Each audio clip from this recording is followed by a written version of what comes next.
Oui, plus que jamais, nous sommes partenaires historiques à la Semaine européenne du développement durable. C'est un moment clé pour partager nos engagements en interne en faveur du climat et de la biodiversité.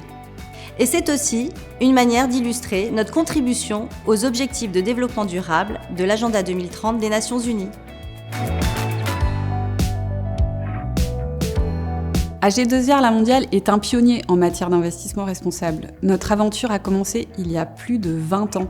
Et cela fait déjà 5 ans que l'on mesure l'impact de nos investissements sur le climat. AG2R La Mondiale contribue à l'Accord de Paris, qui a pour objectif de limiter le réchauffement climatique. Nous avons une politique climat qui fixe plusieurs objectifs. 2 exemples. Arrêter le financement du charbon d'ici 2030, ou encore obtenir 65% d'immeubles de placement certifiés haute qualité environnementale d'ici 2022. Nous mesurons nos émissions de gaz à effet de serre des activités de fonctionnement depuis 2006. Cela nous a permis d'identifier les postes les plus émetteurs sur lesquels nous agissons pour réduire les émissions.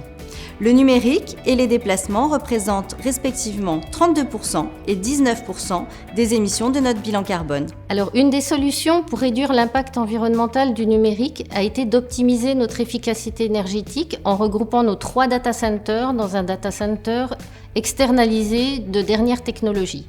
Et là, nous enchaînons sur une nouvelle politique de stockage bureautique afin de limiter le gaspillage de ressources.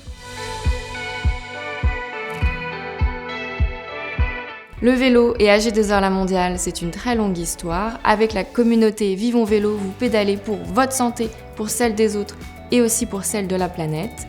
Via notre application, nous vous proposons des challenges qui permettront de faire monter le compteur et nous transformerons à la fin de l'année tous vos kilomètres en dons pour l'Institut Pasteur et aussi pour planter des arbres.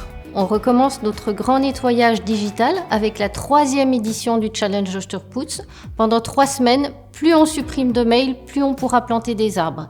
Il y a une vraie prise de conscience de l'impact environnemental du numérique par rapport à nos usages et de l'importance du développement durable. Chacun peut agir à son niveau.